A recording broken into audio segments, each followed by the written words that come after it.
Buenos días a quienes ya se van sumando a la transmisión. En unos segunditos estaremos empezando. Vamos a esperar a que estén ingresando a la sala. Veo bastantes personas conectando su audio. Les recuerdo, por favor, tener en todo momento su micrófono muteado.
Bueno, siendo las 11:31, vamos a dar inicio a este panel. Buenos días. Les doy la bienvenida al Conversatorio País, el país que queremos, en esta mañana corresponde a Perú. Este conversatorio es organizado por Practical Action en América Latina y MOSIC, el Movimiento Ciudadano frente al Cambio Climático. El tema de la sesión es un Perú sin deforestación, y para abordarlo hemos convocado a un panel de voces clave en el tema que nos permitirá de distintas aristas abordar un tema tan urgente y complejo para nuestro país. La expansión de la minería ilegal, el monocultivo, la tala y la construcción de carreteras hidroeléctricas son las principales causas de la deforestación, la que tan solo en el 2019 alcanzó las 147.000 hectáreas de bosques, de acuerdo a la estimación del Ministerio del Ambiente del Perú. Todos los años nuestra Amazonía pierde extensa zona de sus bosques primarios, perdiéndose así ecosistemas y biodiversidad. Más aún, la quema de estos ha aumentado la producción de gases de efecto invernadero. En contraposición a esta realidad, el Perú se adhirió en el 2016 a los compromisos climáticos que buscan la reducción global de los gases de efecto invernadero para detener el incremento de la temperatura del planeta y así evitar los peores impactos del cambio climático. Estos compromisos están expresados en las contribuciones nacionales determinadas y, que para el caso del Perú, consiste en reducir el 30% de la emisión de estos gases. Hoy en día, en el marco de la COP26, en la que los países deben presentar nuevos y más ambiciosos compromisos, se suma el impacto de la pandemia, la cual genera la oportunidad de debatir sobre qué políticas ambientales y climáticas necesitan ser implementadas para asegurar un futuro para las personas. En el Perú, el cuidado y protección de los bosques amazónicos constituye un factor principal en el logro y cumplimiento de su compromiso climático por su rol regulador en el clima regional y planetario. Por ello, abrimos este importante diálogo con la participación de... En la representación del Ministerio del Ambiente tendremos a Milagros Sandoval. Milagros es directora de mitigación de gases de efecto invernadero en el Ministerio del Ambiente. Es abogada de la Pontificia Universidad Católica del Perú con maestría en conservación de recursos forestales en la Universidad Nacional Agraria La Molina y tiene estudios en Derecho Ambiental, Gobernabilidad y Gerencia Política. Cuenta con amplia experiencia en políticas ambientales, ejerciendo como directora regional de Cambio Climático de Conservación Internacional durante los últimos 10 años, así como en importantes entidades y organizaciones vinculadas al tema como la Sociedad Peruana de Derecho Ambiental, entre otras. Asimismo, ha publicado libros y artículos sobre este tema también. En representación del CERFOR tenemos a Elvira Gómez Rivero. Elvira es ingeniera forestal de la Universidad Nacional Agraria La Molina y tiene una maestría en conservación de recursos nacionales en la misma universidad. Asimismo, tiene un diplomado en gerencia de administración pública y un diplomado en desarrollo de estrategias en cambio climático llevado en Tokio, Japón. Cuenta con 20 años de experiencia en bosques y cambio climático, ha trabajado en el Ministerio del Ambiente como especialista red, fue coordinadora ejecutiva del Programa Nacional de Conservación de Bosques para la Mitigación del Cambio Climático y desde el 2017 trabaja en CERFOR. Actualmente es la directora general de Información y Ordenamiento Forestal. En representación de la Organización Nacional de Mujeres Indígenas, Andinas y Amazónicas del Perú, ONAMIAP, tenemos a su presidenta, Melania Canales Poma. Melania es lideresa del pueblo quechua de los Rucanas del distrito de Lucanas, en la región de Ayacucho. Es presidenta del ONAMIAP y anteriormente presidió la Federación Regional de Mujeres Indígenas de Ayacucho, FEREMIA. En el periodo 2011 al 2014 fue alcaldesa del distrito de Lucanas, siendo la primera mujer e indígena en ocupar dicho cargo en 100 años de la fundación del distrito de Lucanas. Asimismo, contamos con la participación del especialista Ernesto Ráez. Ernesto es ecólogo amazónico e investigador interdisciplinario y es docente de la Escuela de Economía y Gestión Ambiental de la Universidad Antonio Ruiz de Montoya. Es graduado de la Universidad Nacional Agraria con maestría en Estudios Latinoamericanos, Conservación Tropical y Desarrollo de la Universidad de Florida. Es premio Whitley a la conservación de la naturaleza y trabaja en áreas naturales protegidas, agroecología, ecosalud, política climática, derechos indígenas y justicia ambiental. Finalmente, tendremos las conclusiones a cargo de María Claudia Valdivia, en representación de Practical Action. María Claudia es profesional en ciencias forestales de la Universidad Agraria La Molina, con estudios de posgrado en gestión de calidad y auditoría ambiental, con experiencia en formulación y gestión de proyectos agrícolas y forestales sostenibles, con énfasis en la promoción y uso sostenibles de recursos naturales para la conservación de la biodiversidad local y como medio de adaptación frente al cambio climático. Actualmente es la líder temática en negocios verdes de Practical Action. Agradezco la participación de este panel tan poderoso y de voces tan importantes. Recibiremos preguntas del público únicamente por mensaje y les pido siempre mantener su micrófono apagado. A continuación, pasaremos a hacer una pregunta a cada panelista siguiendo el orden de las presentaciones que acabo de realizar. En el caso del MINAM, la pregunta va para Milagros Sandoval Díaz y Milagros, te pido que tengamos activa tu pantalla y tu micrófono. Y la pregunta es, ¿cómo impulsar desde el sector público la implementación de las NDCs y el incremento de la ambición, especialmente las relacionadas a los USCUS, en el marco de la reactivación? Te damos la voz, Milagros. Muchas gracias por la invitación. Es un gusto estar acá con ustedes compartiendo este espacio, ¿no? que ahora son tan complicados y bueno, ver las caras de colegas tan queridos y tan conocidos es siempre un gusto. Así que muchísimas gracias nuevamente por la invitación y saludos a todos y en especial a los colegas del panel. Bueno, como mencionaste, desde el Ministerio del Ambiente, ¿no? Y en conjunto con diversos actores hemos venido trabajando en las contribuciones nacionales del Perú, que efectivamente son importantes resaltar, en especial la forma en que se han construido, ¿no? Porque en el caso de las contribuciones nacionales y bajo el Acuerdo de París, lo que se establece es que los países, en específico, son los que establecen las medidas, ¿no? En un enfoque más desde lo nacional y priorizando los contextos nacionales a fin de abordar las formas en que los países pueden cumplir con los retos que nos imponen la acción climática, ¿no?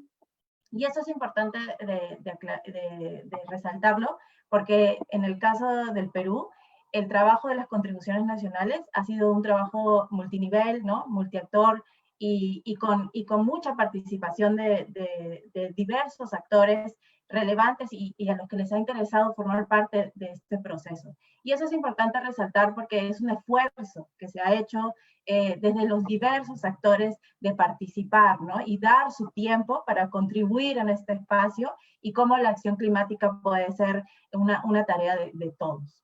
Y en ese sentido, definitivamente, el papel del sector USCUS, ¿no? El papel del sector cambio de uso de tierras es muy importante, porque es el principal emisor de gases de efecto invernadero en nuestro país, ¿no? Y esta es en realidad un tema o una realidad que no solo es del Perú, sino en general de la región. Y es importante ver los diversos esfuerzos que se hacen en diferentes países para estos temas. Pero en el caso en especial del Perú, esto tiene en realidad un vínculo importante en el tema de la reactivación económica en estos momentos, ¿no? ¿Por qué? Porque el sector USCUS también es probable que pueda dar muchas oportunidades en esta situación tan compleja en la que nos encontramos, ¿no? Pero primero también me gustaría recalcar que en general la degradación de los ecosistemas a nivel global, ¿no? Está generando que muchas especies y muchos ecosistemas se pierdan, ¿no? Y pierdan en general su capacidad de brindar servicios ecosistémicos. Entre las muchas acciones que podemos implementar para hacer frente a estos riesgos se encuentran las soluciones basadas en la naturaleza, que desde la gestión integral del cambio climático se constituyen como uno de los pilares para alcanzar un desarrollo bajo en emisiones a largo plazo. En estos momentos se discute, como mencioné, las formas o de qué forma podemos aportar a la recuperación económica. Y es muy importante y crucial pensar en la ruta de largo plazo de las emisiones, y es necesario diseñar una reactivación económica sostenible que, a la par de generar mayores ingresos y empleo, también propicie el mantenimiento de la calidad ambiental para la población, para que la población incremente su bienestar y también que esto sea un aporte para las generaciones futuras. La recuperación en general, después de esta crisis, como mencioné, nos va a dar una oportunidad para que se vayan considerando intervenciones con enfoque de sostenibilidad ambiental y que cubran necesidades de corto plazo, pero sin comprometer los objetivos de largo plazo. También es una oportunidad para generar cambios en nuestros hábitos de producción y consumo hacia un ambiente más saludable y más limpio para todos. Desde el Ministerio estamos apostando por esta reactivación que considere productos de la biodiversidad. Por ejemplo, se han establecido los lineamientos para la promoción de los eco y bionegocios y así prevenir, reducir y revertir impactos en el ambiente con la finalidad de realizar un aprovechamiento sostenible de los recursos naturales, adoptando prácticas de responsabilidad social en la distribución de riqueza y generación de desarrollo local, y también generar mejores condiciones de forma constante y sostenida, ¿no? Por eso mismo apostamos y estamos seguros de que es posible pensar en una reactivación económica post-COVID, brindando oportunidades para desde un enfoque de recuperación verde que genere puestos de trabajo, reduzca el riesgo de nuevas enfermedades y enfrente el cambio climático, ¿no? Pero como mencioné y un poco como empecé, indicando que la elaboración, ¿no?, y el diseño de las contribuciones nacionales había sido de un proceso participativo, multisectorial, multiactor y multinivel. Creo que es importante también estos mismos enfoques utilizarlos en este proceso de reactivación económica, ¿no?, que es importante trabajar de manera coordinada con los diferentes actores. En el caso del sector USCUS, es primordial trabajar con los diferentes actores que se encuentran en los territorios, ¿no? Empezando por los gobiernos regionales, los gobiernos locales, los sectores involucrados, ¿no? Pero también aquellas personas que dependen íntegramente de esos ecosistemas, las poblaciones que se encuentran ahí, en especial los pueblos indígenas, ¿no?, que ya tienen conocimientos y formas de trabajo que son importantes de resaltar y importantes de reforzar a fin de poder apoyarles en estos procesos, ¿no? Hay, por ejemplo, también temas, tenemos que identificar formas de generar nuevos puestos de trabajo, nuevas formas por ejemplo, los procesos relacionados a restauración y reforestación pueden ser una oportunidad para brindar mayores puestos de trabajo también en esta situación en la que nos encontramos, ¿no? Y todos estos enfoques y todos estos esfuerzos tienen que tener no solo un trabajo relacionado a la mitigación, pero a la adaptación, ¿no?, que es al final también en lo que día a día vemos las posibilidades, o a veces es lo más cercano, ¿no? Entonces el enfoque de adaptación, mitigación es muy importante en estos esfuerzos también. También me gustaría resaltar que desde el Ministerio estamos trabajando conjuntamente con los sectores en poder identificar bajo las medidas de mitigación y adaptación que se han establecido bajo las NDCs, algunas fichas temáticas, ¿no? o propuestas para poder apoyar a la reactivación económica, ¿no? En ese sentido, hemos trabajado o estamos coordinando diversos programas, por ejemplo, un programa, estamos iniciando este trabajo de trabajar en un programa de restauración forestal en cuencas altas, ¿no? Y esto nos ayude también, como mencioné, a generar nuevos puestos de trabajo, pero también nos ayuden a fortalecer y a recuperar ciertas áreas degradadas y a recuperar esos servicios ecosistémicos que en algunos casos lamentablemente se han perdido. Otra medida que hemos identificado, ¿no? Es la relacionada a manera legal, sostenible y generadora de empleo justo y próspero, ¿no? Definitivamente el sector forestal es un primordial y puede ser generador de puestos de trabajo. Definitivamente hay retos, pero la idea es ir identificando aquellas actividades, aquellas medidas que aporten en este proceso de reactivación. Y un tercer tema que también hemos identificado que está relacionado con el sector USCUS es el relacionado a cacao, ¿no? Por ejemplo, el tema que el cacao sea biodiverso, sostenible y bajo en carbono, ¿no? El Perú es uno de los países donde se encuentran ciertas variedades de cacao que son nativas, ¿no? Que son el cacao fino de aroma, por ejemplo, que es importante y que tiene muy buen valor comercial fuera del país. Entonces, poder identificar ciertas actividades que puedan aportar estos procesos, que no solo aporten, que en principio Heidi, junto a tu aporten puerta. reactivación, que ayuden a la reactivación económica, pero que también puedan aportar a mediano y largo plazo los esfuerzos en la acción climática también son importantes, ¿no? Y creo que este es un reto, pero es una oportunidad que tenemos en estos momentos para poder promover estos temas con el trabajo coordinado y articulado de diferentes actores y en base obviamente al apoyo que tenemos de estos diferentes actores, ¿no? Entonces, creo que en líneas generales esto es lo que quería comentarles en relación a la pregunta. Muchas gracias. Muchas gracias, Milagros. Vamos a dar ahora el pase a Elvira Gómez de CERFOR. Muchas gracias, Elvira. Ya veo tu pantalla. Por favor, ahora. Excelente. Entonces, Elvira, tenemos para ti la siguiente pregunta. En el proceso de reactivación económica, ¿qué proyectos se están promoviendo desde el CERFOR para concretar la aplicación de las CNDCs y para el incremento de las ambiciones de cambio, salvaguardando las comunidades indígenas, especialmente a las mujeres, para no ponerlas en riesgo? Te doy la palabra. Muchas gracias. Bueno, gracias por la invitación. Saludos a todos mis colegas que también no los veo hace mucho tiempo. Un gusto verlos en este espacio. Respecto a la pregunta que me mencionas, desde CERFOR nosotros hemos identificado o estamos promoviendo 2 proyectos, ¿no? Para la implementación de las CNDCs, básicamente en el área temática de bosques y USCOS, ¿no?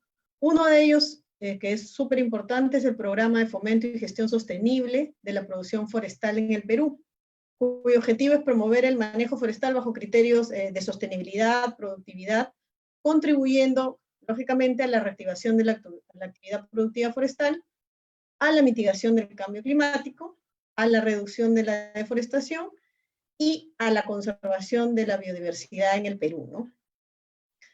Las medidas relacionadas en el marco de la CNDC bajo este proyecto son 2 básicamente. Uno es el mejoramiento del fomento de las plantaciones forestales comerciales para el desarrollo productivo forestal en 7 departamentos del país. El otro es el mejoramiento y ampliación de la producción forestal sostenible en bosques naturales en 5 departamentos, ambos bajo proyectos de inversión pública en el marco de un programa que es el que mencioné anteriormente, financiado con fondos de la cooperación de KfW y con fondos también de recursos ordinarios, ¿no? Es decir, del Estado.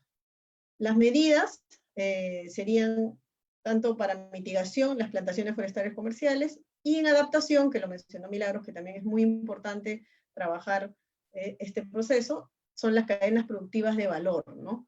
Ambos proyectos tienen un enfoque de clústeres, ¿no? O sea, donde se ubique accesibilidad, donde se ubique población, donde se ubiquen buenas carreteras, industrias, ¿no? Etcétera. En estos 7 departamentos, tanto para plantaciones como para el de manejo de bosques naturales, de esta manera poder reactivar la economía alrededor de estas actividades, lógicamente salvaguardando los derechos de los pueblos indígenas y también salvaguardando la no conversión de bosques a plantaciones, ¿no? Entonces se han identificado o se van a identificar áreas potenciales. ¿Qué quiere decir? Áreas donde ya ha habido deforestación y donde se puedan generar estas actividades de plantaciones forestales, ¿no? ¿Cuáles son las principales metas ambientales en el marco de estos proyectos, ¿no? Tenemos al año 2025, esperamos se pueda capturar con estos proyectos 200 millones de toneladas de carbono, de CO2 equivalente, cada 5 años, ¿no? Esto permitiría una meta del 2040, en 20 años, de capturar 800 millones.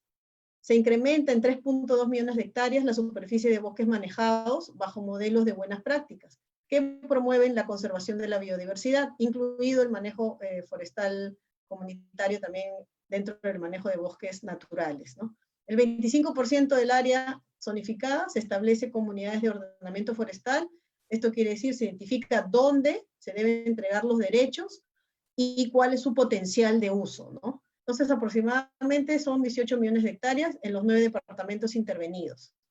Se incrementa en 160.000 hectáreas por año la superficie de bosques manejados en concesiones forestales maderables. Se va a implementar 20 viveros de alta tecnología, produciendo 7.5 millones de plantones de calidad. Estos tienen los ejes de mitigación ante el cambio climático, conservación y reducción de la deforestación.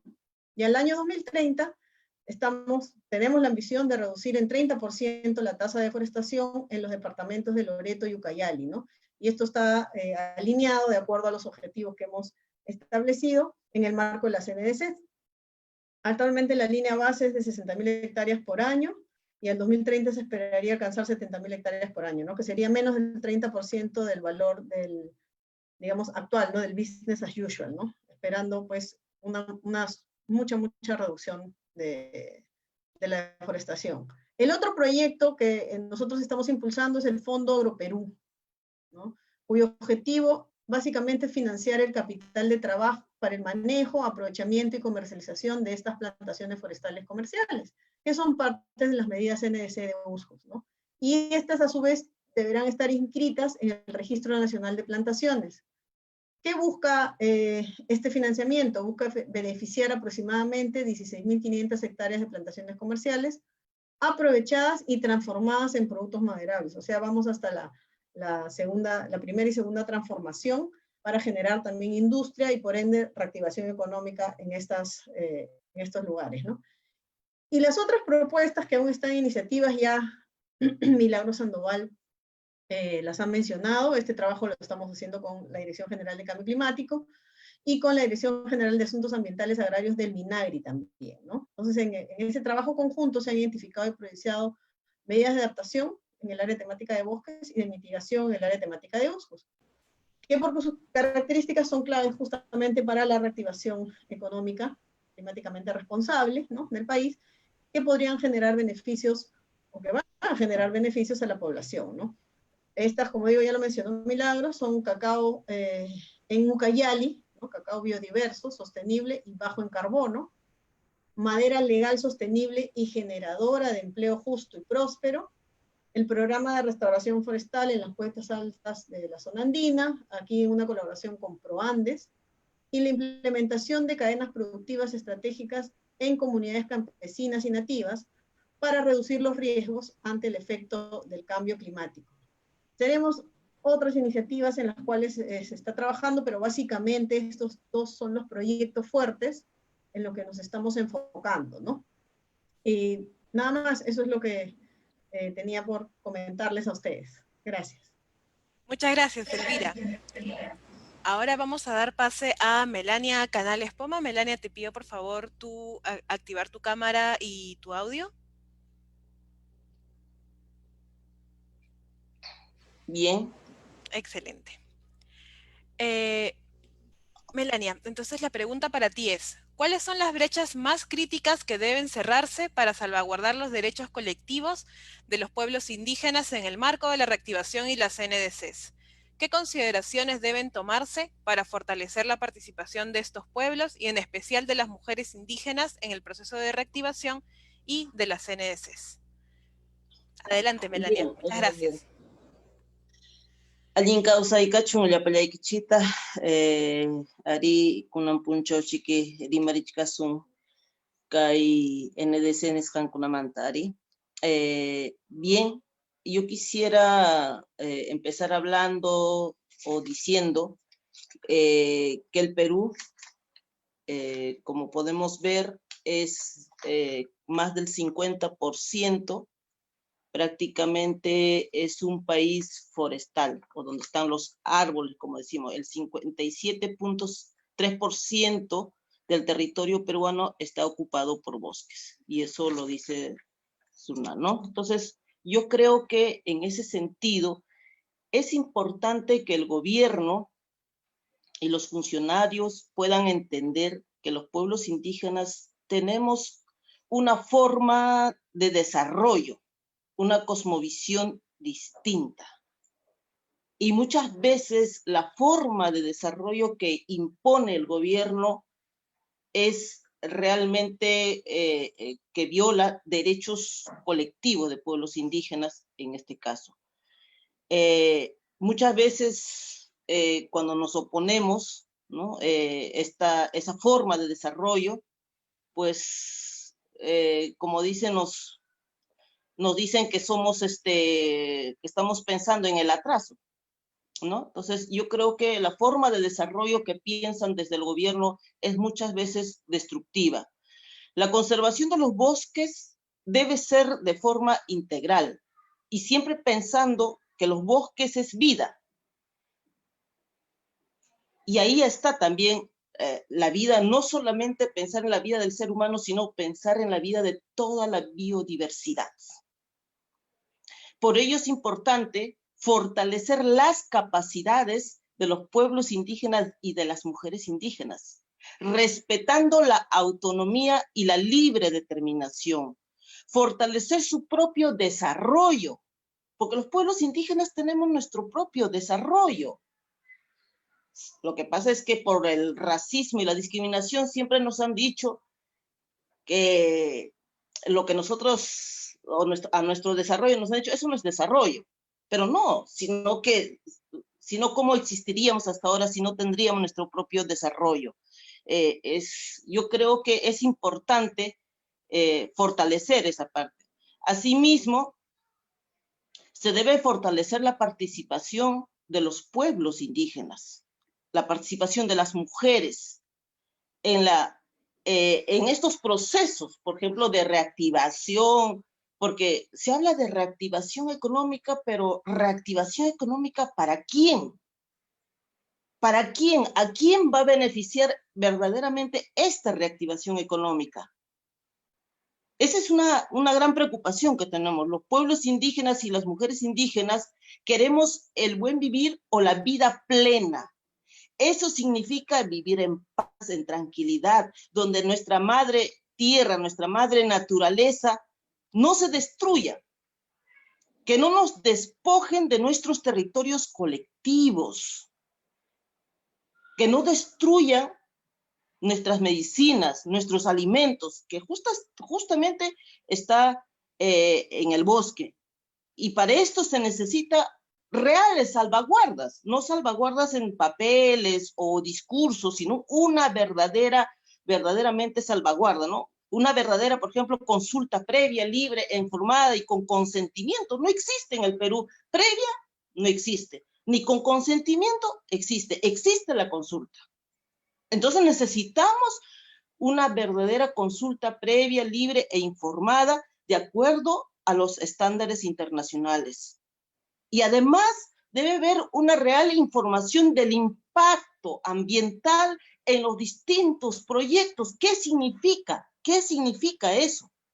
¿Qué significa? ¿Qué va a cambiar? Porque indudablemente cambiar de uso de suelo impacta muchísimo. Asimismo, un verdadero reconocimiento y titulación del territorio, y no solo de la tierra, del territorio. Y asimismo, también que las mujeres indígenas debemos estar en la implementación de todos estos proyectos de políticas públicas, porque nos hemos dado, ¿no es cierto?, con sorpresas, cuando hemos hablado con algunos funcionarios del Estado, hablar de la igualdad entre hombres y mujeres. No, pues hay que dejarle la autonomía a las comunidades, es que ellos dicen pues que solamente son los hombres. Ahí sí hablan que a la autonomía de los pueblos indígenas. Y cuando se trata verdaderamente de derechos, ahí sí no. Entonces, yo creo que estas cosas debemos ir mejorando y actualmente nosotras como pueblos indígenas, no solo es que nos miren, no solo también que nos miren como personas de segunda categoría, que siempre nos lo han dicho el propio gobierno, o que nos miren como instrumentos de investigación. Los pueblos indígenas, las mujeres indígenas, siempre nos están investigando, a ver cómo está, nos están ahí preguntando, consultando, qué dice, pero no nos ven como sujetos de derechos en igualdad de condiciones. Yo creo que en el gobierno, en los gobiernos debe instalarse también esas reflexiones de interculturalidad, que no debe haber superioridad ni ser inferiores entre diferentes culturas, sino somos iguales. Está bien uno que ha ido a la universidad y otro que no hemos ido a la universidad, pero tenemos sabidurías, conocimientos distintos, diferentes, que ignoramos ambos algunas cosas, ¿no? Entonces yo creo que es importante, por eso, que debe implementarse la interculturalidad. Y cuando se habla de interculturalidad, tienen que hablar, pues en las universidades tienen que reflexionar, en los centros educativos, tienen que reflexionar en las grandes ciudades, porque nos hemos encontrado con cada funcionario también que verdaderamente no entiende qué cosa es interculturalidad, ¿no? Entonces, yo creo que estas cosas es muy importante seguir trabajando, pero no sé, en esta reactivación económica a veces se hace mucho más difícil y las brechas pues se aumentan mucho más, ¿no? Muchas gracias, Melania. Muchísimas gracias por tu intervención. Vamos a pasar a Ernesto Raez. Ernesto, te voy a pedir tu video y tu audio. Muchas gracias. En tu caso, la pregunta es, ¿la innovación tecnológica e investigación son puntos clave que deben fortalecerse para poder afrontar esta nueva realidad? En ese sentido, ¿qué iniciativas de investigación y desarrollo en relación a los bosques y agricultura se pueden proponer en el marco de la reactivación económica en términos sociales y climáticos? Te cedo la palabra. Muchas gracias. Gracias, Silvia. Un saludo cordial a amigas y amigos. Y qué agradable, gracias a Practical Action y a MOSIC por juntarnos y podernos ver las caras, Elvira y Melania y Milagros, que son amigas y por supuesto que son aliadas, además, tratando de, en este intento que todos tenemos de crear un mundo más verde y más justo. Yo quisiera empezar por la pregunta 0, y la pregunta 0 es una evaluación crítica de el planteamiento de la reunión que nos trae a todos aquí hoy día, porque se requiere una aclaración. Las NDCs peruanas no proponen una reducción del 30% en las emisiones peruanas.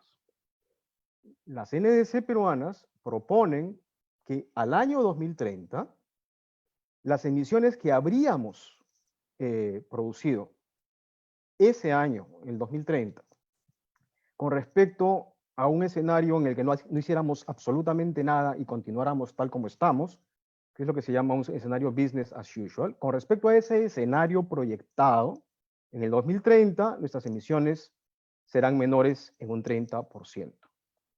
Eso es muy diferente a decir que vamos a reducir nuestras emisiones en 30%, porque eso sería si es que las emisiones de ahora se convierten en 30% menos en el futuro, ¿ok? Muy distinto. Estamos actuando con respecto a una proyección, y esa proyección es una tendencia a la subida, es una pendiente hacia arriba, ¿ok? Para que se den cuenta de la importancia de la diferencia.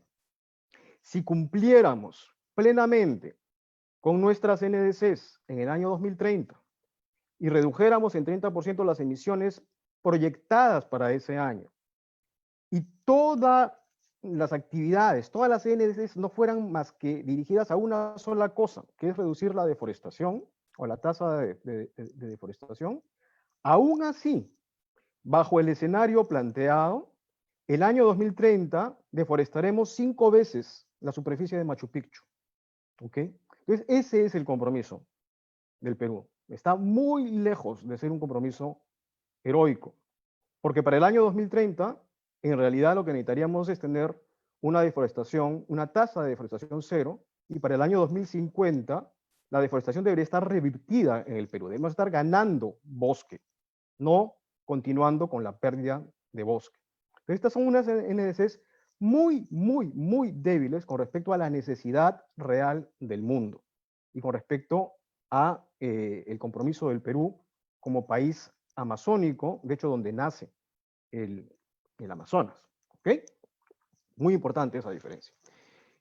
Ahora, la pregunta es una pregunta inteligente, porque es una pregunta capciosa, como dicen los estudiantes, ¿no es cierto? ¿Por qué? Porque plantea que necesitamos innovación tecnológica e investigación para avanzar en la reactivación económica y en una reactivación que contribuya, ¿no? Que no entre en contradicción con las NDCs y con el cambio climático. Y yo estoy de acuerdo en principio, pero ojo, una cosa es la investigación y otra cosa es la tecnología, ¿ok? Y si algo queda claro en este mundo, es que no necesitamos más tecnología, ni nueva tecnología. Necesitamos menos tecnología. Necesitamos caminar hacia un mundo donde no todo el mundo tenga necesidad de tener un celular y un smartphone a la mano todo el tiempo. Donde nadie tenga necesidad de reunirse a través de una pantalla y usando la internet, porque va a ser un mundo sano, donde nadie tiene miedo de enfermarse si es que nos juntamos. ¿Se dan cuenta? Todas las cosas importantes en la vida, todas las cosas importantes en la vida, son low tech.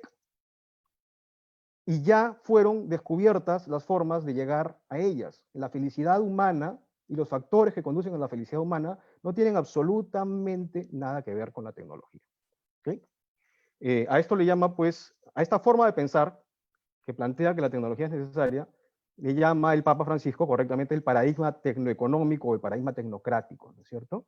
Pensar que una nueva tecnología nos va a resolver los problemas que nosotros causamos con la tecnología.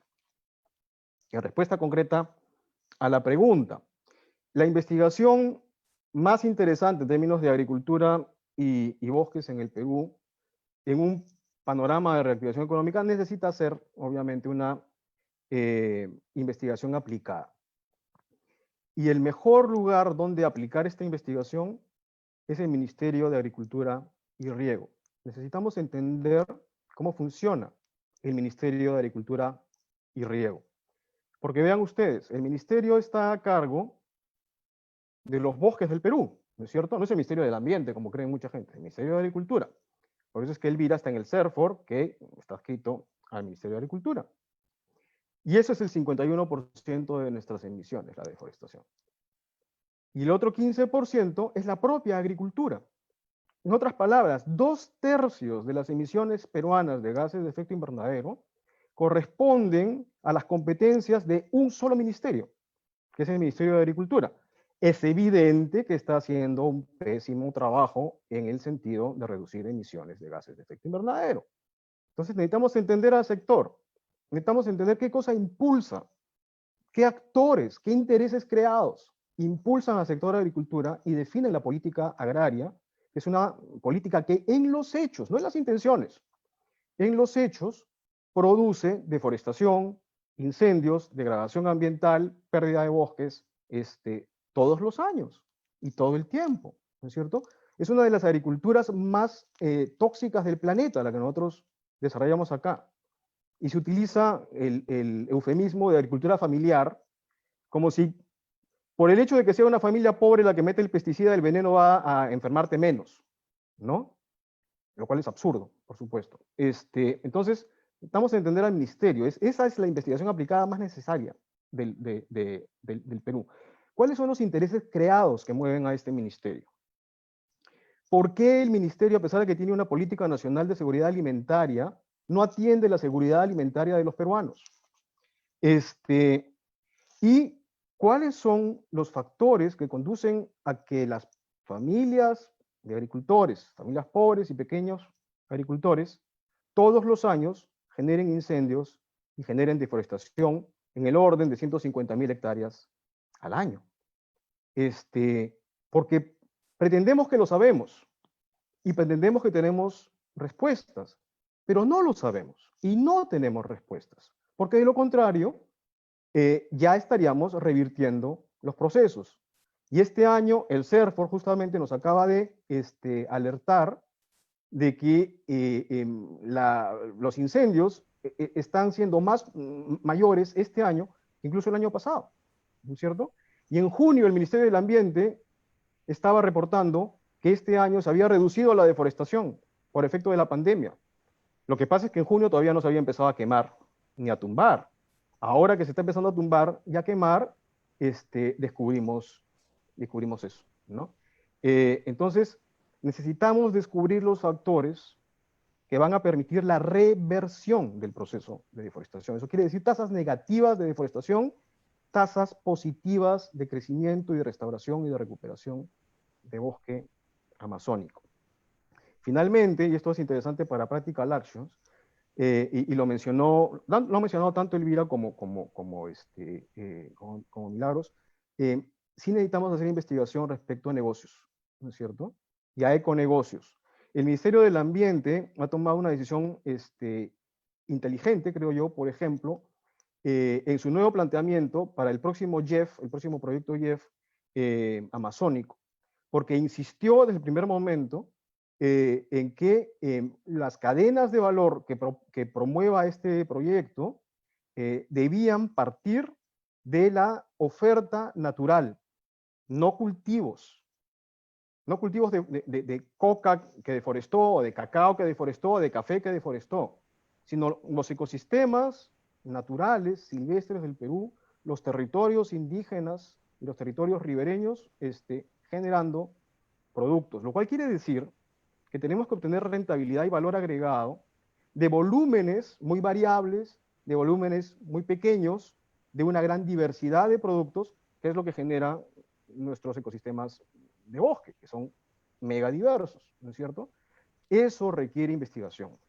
Y necesitamos ver maneras de que el valor agregado sea recapturado eficazmente de regreso a los pueblos productores y de regreso a los territorios y los ecosistemas que producen, por decir, el paiche o lo que fuere. Esa investigación también es muy necesaria. Muchísimas gracias, Ernesto. Vamos a dar pase primero a unas preguntas del público. En realidad aquí dejo el micrófono abierto porque no han especificado a qué persona la van a realizar. La pregunta es, ¿qué políticas se deben implementar para evitar la sustitución de suelos forestales a agrícolas o pecuarios? Creo que en este caso les correspondería quizás a las colegas de CERFOR y de MINAM, cualquiera de las dos que desee tomar la pregunta. Sí, claro, gracias. En realidad se está trabajando ese tema, ¿no? nosotros como Ministerio de Agricultura estamos trabajando la adecuación del reglamento de capacidad de uso mayor de tierras, y realmente ahí es donde se tiene que trabajar, ¿no? Para que se evite esta conversión. En general, en la selva o en la Amazonía, solo el 9% tiene capacidad para cultivos, ganadería y pastos, ¿no? Y el resto tiene capacidad forestal o de protección, ¿no? Entonces, ¿qué estamos haciendo realmente? Lo otro es identificar, como mencionó Ernesto, las causas por las que los pequeños agricultores o las familias de agricultores generan esta pérdida de bosques, ¿no? En búsqueda, pues, de un ingreso económico, y el cual no tiene una asistencia técnica debida. Entonces, lo otro importante es asistencia técnica a las familias para mejorar su productividad y no avanzar en la frontera agrícola, ¿no? Otro, la asociatividad, porque justamente al ser pequeñas familias, no es muy rentable que uno solo comience a trabajar en sus cultivos, entonces deben asociarse para poder generar estos recursos y poder recibir asistencia técnica de una manera más ordenada y más eficiente. Lo otro es financiamiento, ¿no? El mismo Estado provea el financiamiento impulsor inicial a estas familias para mejorar sus productividades, ¿no? O sus cultivos o crianzas, que es lo que ellos manejan. Y vivan, pues, digamos, de una manera armónica entre cultivos y bosques, ¿no? Lo otro es darle el valor al bosque en pie también. No solamente el bosque tiene valor porque lo tumbo y le vendo la madera, ¿no? Hay otros servicios ecosistémicos que se pueden generar ahí, turismo, plantas medicinales, no maderables sobre todo, y en no maderables no ver el consumo del fruto, el consumo de la hoja, ¿no? Sino ya ir pues al tema más molecular, en donde los mercados ahora piden pues los beneficios que dé el aguaje, por ejemplo, pero no el fruto en sí, sino el aceite esencial, todo ese tema ya que necesita mucha investigación para poder promoverlo, ¿no? Y por otro lado, súper importante seguir impulsando la zonificación forestal. Una tierra ordenada en donde te dice cuál es su potencial, lógicamente le vas a sacar mayor provecho, ¿no? Y eso cuesta un poco, cuesta a nivel de gobiernos regionales, cuesta a nivel del Estado, el tema de que te ordenen y te digan dónde tú debes realizar tal o cual actividad productiva, ¿no? Y ese es un trabajo conjunto, estamos trabajando también con el mismo Ministerio de Agricultura para que desde sus direcciones generales de agricultura, de ganadería, ellos también ya comiencen a mirar sus actividades bajo un enfoque climáticamente responsable, ¿no? Y están cambiando también la manera de impulsar esos proyectos basados en productividad y no aumento de hectáreas, ¿no? Eso es importante. Eso se tiene que bajar a nivel también de gobierno regional para que dentro de las direcciones regionales agrarias, que son las que titulan, las que entregan certificados de posesión también, y muchas veces es el mismo gobierno regional el que impulsa la invasión a los bosques, ellos también se ordenen, se alineen y caminen pues hacia una misma meta que es reducir la deforestación, ¿no? Porque a la larga, a largo plazo, el no tener bosques lo único que va a generar es más pobreza, la seguridad alimentaria pues no va a existir en realidad, ¿no? Porque el bosque nos brinda agua, el agua es básico para los cultivos y el alimento es básico para el ser humano, ¿no? Entonces es un círculo que no se debe cortar. Básicamente eso. Gracias. Muchas gracias, Elvira. Tenemos una pregunta para Melania. ¿Cuál es la propuesta desde las organizaciones indígenas para reducir la deforestación? Melania, te pido actives tu micrófono y tu cámara, por favor. Ok. Muchas gracias. Bien, yo creo que estamos hablando justamente de los bosques. Yo creo que tiene que parar las concesiones forestales. Y los gobiernos, y este gobierno que ha dado como, son 15,000 hectáreas se puede decir, o 15 millones de hectáreas de bosques, ¿no? Para concesiones. Y esto, ¿para qué son estas concesiones? ¿Para que destruyan la biodiversidad? Una de las cosas, tienen que dejar de hacer el cambio de uso del suelo. Y eso justamente para la agricultura que lo están haciendo, o para el cambio de cultivo. Imagínate la palma aceitera, o para sembrar cacao, o para sembrar café. Yo creo que se tiene que revalorizar los conocimientos y los saberes de los pueblos indígenas, no solamente decir, bueno, sí, negocio. Y los negocios pues no están metidos realmente ni siquiera en los pueblos indígenas, sino son personas que vienen de afuera, como dicen los hermanos de la Amazonía, las hermanas de la Amazonía, son los colonos. Y además de ello, cuando van a implementar infraestructuras, así como las carreteras, pues lamentablemente, ¿a quién beneficia? Tampoco no beneficia al pueblo en sí, sino beneficia a la gente empresarial, se puede decir.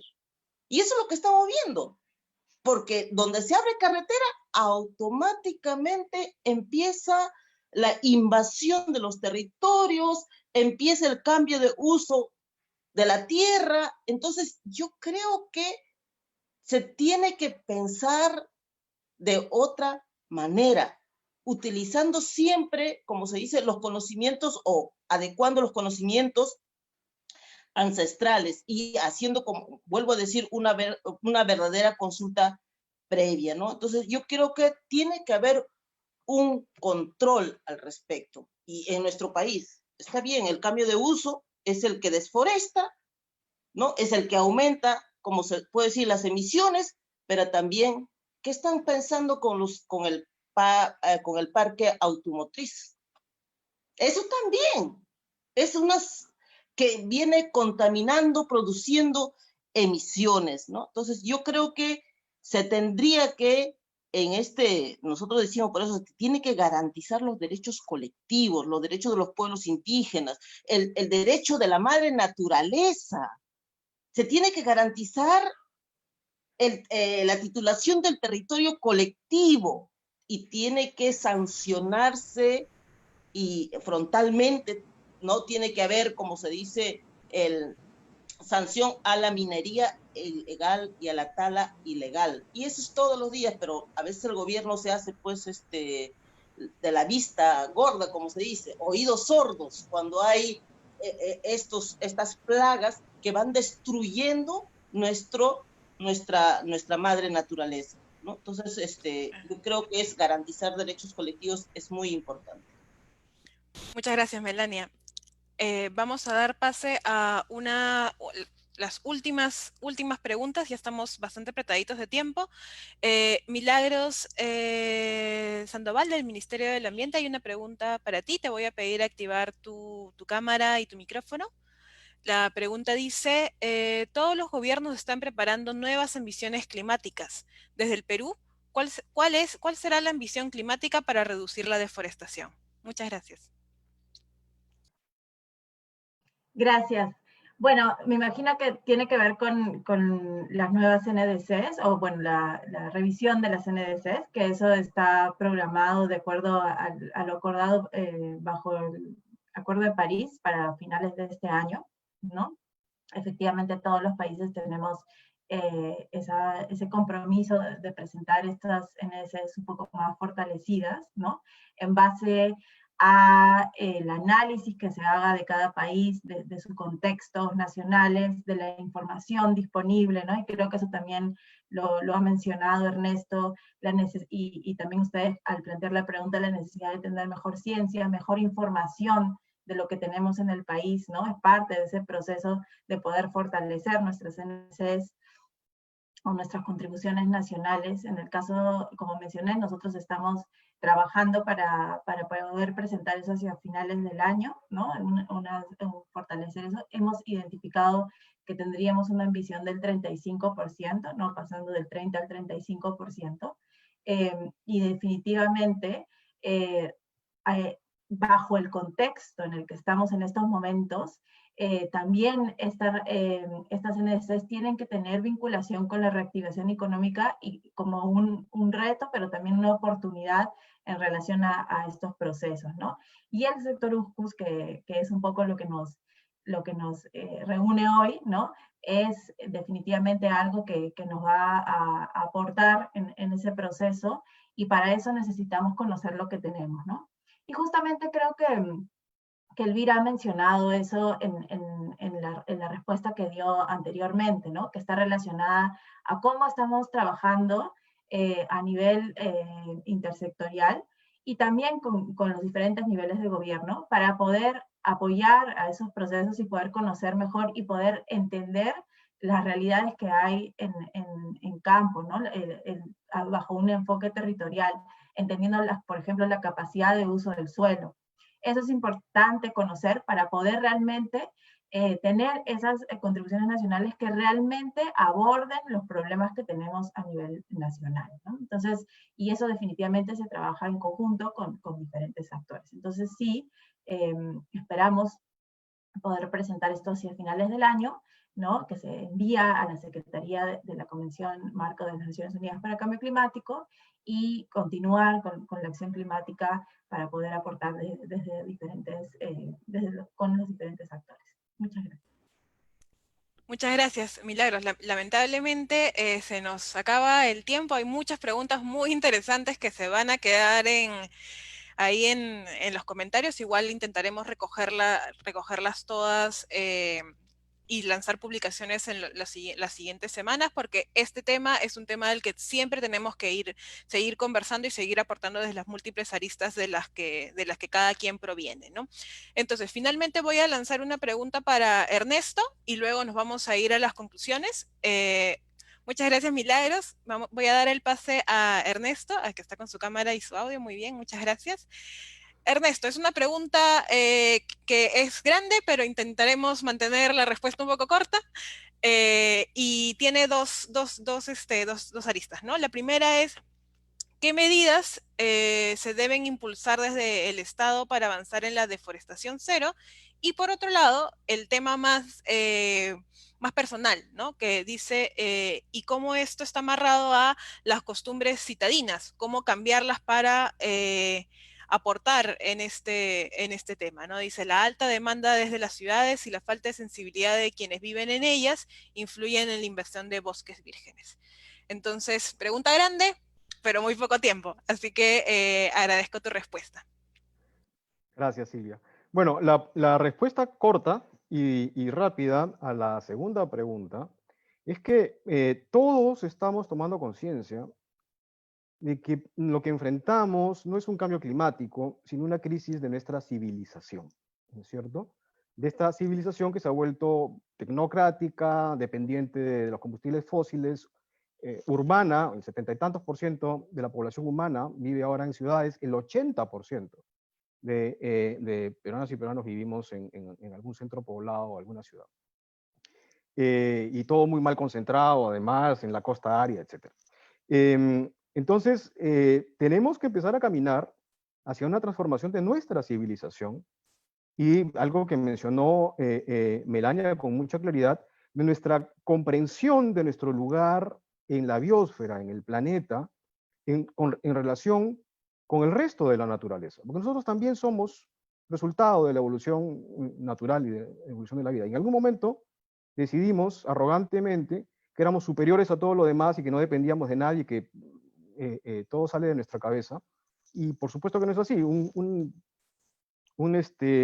organismo microscópico nos está demostrando cuán equivocados estamos. Con respecto a la otra pregunta, medidas que se deberían tomar. Miren, nuevamente, las medidas que se deben tomar necesitan responder a un paradigma diferente de desarrollo o de progreso, como muy bien también mencionó Melania. Y tenemos que sacarnos de la cabeza esta idea de que hay unos países en subdesarrollo y unos países desarrollados, y que tú caminas del subdesarrollo al desarrollo y estás en vías de desarrollo, y te pasas 2 siglos en vías de desarrollo, y nunca sales del subdesarrollo, como nuevamente estamos viendo en este momento. Entonces, si no nos sacamos ese chip, putrefacto de la cabeza, el gobierno no va a hacer absolutamente nada que tenga sentido en última instancia a largo plazo, como por ejemplo, se necesita pensar con respecto a la reversión de la tasa de deforestación. Entonces, cosas que deberían hacerse, pero no se van a hacer, ¿ok? Desarrollar una política muy sólida de reconocimiento de territorios indígenas que busque la autonomía indígena en esos territorios, ¿ok? Y antes de que se horroricen y digan que soy un comunista asqueroso, vean pues la Constitución de Colombia y vean lo que ha pasado en Colombia, ¿no es cierto? Que ya definió eso hace mucho tiempo y le va mucho mejor de lo que uno podría pensar. Entonces, territorios indígenas autónomos e integrados, como plantea Melania, eso es fundamental. Luego, los incentivos y desincentivos para la producción agraria tienen que conducir a que un agricultor, un pequeño agricultor, decida, opte por no deforestar y convivir con el bosque en lugar de deforestar. Y en este momento los incentivos están completamente al revés. Y eso es labor del Estado, de generar incentivos y desincentivos y manejar el mercado de esa manera. Necesitamos una persecución efectiva del delito y del crimen ambiental y particularmente el que ocurre en los bosques. Ejemplo, la minería ilegal. Y para eso ya se resolvió el problema. Se necesita establecer un grupo de intocables de la policía, de la fiscalía, del Ministerio Público, etcétera. Y ese equipo de intocables tiene que ir detrás de los peces gordos, de aquellos que ponen el capital y que ganan la mayor parte de la rentabilidad de estas actividades criminales. Y finalmente, no podemos continuar insistiendo en proyectos extractivistas y en proyectos de penetración para la explotación y la expoliación amazónica. Y lo seguimos haciendo y en la reactivación se está haciendo. El gobernador regional de Madre de Dios acaba de anunciar que va a continuar abriendo la carretera que entra por el Alto Madre de Dios y acaba en el territorio de la minería ilegal en Madre de Dios. Eso es un absurdo.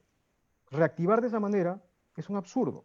Y además a los únicos a los que va a favorecer es a los mineros ilegales, que van a poder meter combustible y sacar oro por un camino alternativo al camino controlado que tenemos ahora en la interoceánica. Entonces, un Estado no puede continuar llevando adelante, invirtiendo en cosas que ya sabemos que hacen daño, que ya sabemos que destruyen, que ya sabemos que despojan y marginan a los pueblos nativos. Muchas gracias, Ernesto. Con esto sé que han quedado muchísimas preguntas, todas muy interesantes. Como les mencionaba, vamos a intentar recogerlas y responderlas a todas en el post que podamos hacer tanto en las redes sociales de Practical Action como en MOSIC. Estamos seguros que este debate debe continuar. Finalmente vamos a cerrar el panel con las conclusiones a cargo de María Claudia Valdivia. María Claudia, te pido activar tu micrófono. Muchas gracias.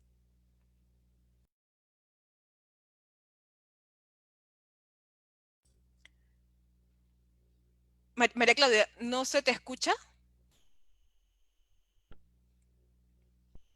¿Ahora me escuchan? Sí, muchas gracias. Bueno, muchas gracias Silvia y buenas tardes a todos. Primero quisiera empezar agradeciendo a todos los panelistas por esta rica discusión que en verdad podría durar, sin no parecer, horas, varios días, meses. Y para no hacer un poco larga esta sección de conclusiones, quisiera empezar con, bueno, 3 puntos clave que creo que se han mencionado durante todo el panel y que en todas las participaciones se ha mencionado un poco sobre este tema, ¿no? La primera es sobre las medidas y acciones en el sector USCUS. Todos están de acuerdo en que el sector USCUS es el mayor generador de emisiones y es donde las actividades clave para cumplir nuestros compromisos climáticos deben ir, ¿no? Y existe todavía muchos retos, muchas brechas que deben ser cerradas para poder lograr cumplir estas medidas y acciones que han mencionado, entre las cuales existe la investigación aplicada, que debe ser, si bien liderada por el Ministerio de Agricultura, como mencionaron, que es el encargado de este sector, debe tener también un proceso multiactor y multinivel, ¿no? Que permita el vínculo con distintos actores, especialmente con las universidades y otras instituciones de investigación, que permita lograr el cumplimiento de estas medidas, ¿no? El segundo punto y un reto, creo que lo han mencionado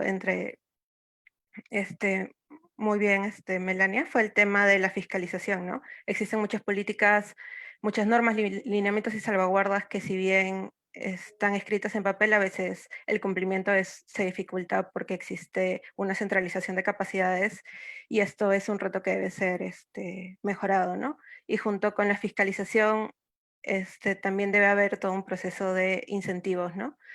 Que permita el desarrollo de actividades sostenibles que cohesionen el tema de la recuperación económica con la restauración, la mitigación y con las demás medidas que tienen que ver con el sector. Y otro reto importante para lograr las medidas y acciones en el sector USCU es la capacitación de los pueblos indígenas, que permita que su participación dentro de estos procesos multiactor pueda ser informada, ¿no? Y claro, libre y previa, como debe ser toda consulta hacia los pueblos indígenas, ¿no? Como segunda conclusión, algo muy importante que mencionó Milagros fue que el proceso de las NDCs fue un proceso multinivel y multiactor. Todo este proceso que se está dando del aumento de la ambición y y todo en el contexto de la pandemia que ha surgido debido al COVID-19, debe ser también realizado de esta manera, ¿no? Asegurándose la participación tanto de los gobiernos, de los sectores y sobre todo de las poblaciones, ¿no? Y sobre todo de las poblaciones indígenas, que son los principales beneficiarios y los que viven en estas zonas que debemos proteger y cuidar. Y como tercer punto, que es algo que ha habido un acuerdo entre todos los panelistas y que me gustaría recalcar, es el tema de las actividades sostenibles, ¿no? Tanto desde el MINAM como el CERFOR, como de la academia, mencionaron el tema de la importancia de la investigación en los negocios, econegocios, negocios verdes, bionegocios, que se están dando como contraparte al tema de la fiscalización de los bosques, ¿no? Es necesario desarrollar actividades tanto de mitigación como adaptación que permitan conservar los bosques, pero también que permitan asegurar un medio de vida a las poblaciones locales, ¿no? Sobre todo a las comunidades indígenas. Si bien ya han habido y están existiendo iniciativas, estas son un poco aisladas y es necesario lograr este cambio transformacional para que puedan escalar, ¿no? a toda la Amazonía y se puedan conservar los bosques. Y como tercer punto, bueno, ya mencioné un poco este tema en la parte de los retos, pero es necesario lograr que todo esto que he mencionado anteriormente se logre de manera integral, ¿no? Y la importancia de los pueblos indígenas en todo este proceso. Ellos tienen una cosmovisión diferente, como lo mencionó Melania, y es importante tomar en cuenta esta cosmovisión dentro de todos los procesos. Las poblaciones indígenas tienen mucho que enseñarnos sobre la conservación y el manejo de los bosques, ¿no? Ellos han vivido en ellos y los han conservado por muchísimos años antes de que nosotros tuviéramos actividad en ella.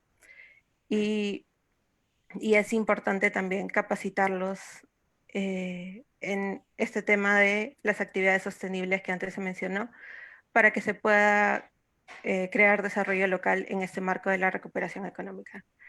Y bueno, sin alargarme mucho más, muchas gracias a todos y muy buenas tardes. Muchas gracias, María Claudia. Bueno, ahora sí nos agotamos totalmente el tiempo. Quiero agradecer a Ernesto, a Milagros, a Melania y a Elvira. A ver si nos vemos todos un último segundito antes de despedirnos de este panel. Nos falta Melania, creo. Bueno, mientras Melania activa la cámara, igual agradecer la participación de todos. Este panel va a quedar colgado en la página de Practical Action, ahí está Melania, y también en la página de MOSIC. Igual esta semana de eventos todavía continúa hasta mañana. Ahí en el chat de este Zoom les he dejado los enlaces. Y bueno, reiterar mis agradecimientos por este panel tan diverso y con tantas opiniones. Nos ha dejado realmente sumamente estimulados para continuar el trabajo y continuar buscando nuevos horizontes compartidos para definitivamente llegar a la deforestación cero en el país. Así que, sin más, ya son 12:40 en punto, nos hemos pasado un poquito. Muchas gracias, hasta luego y continuemos siempre conectados y conectadas. Muchas gracias.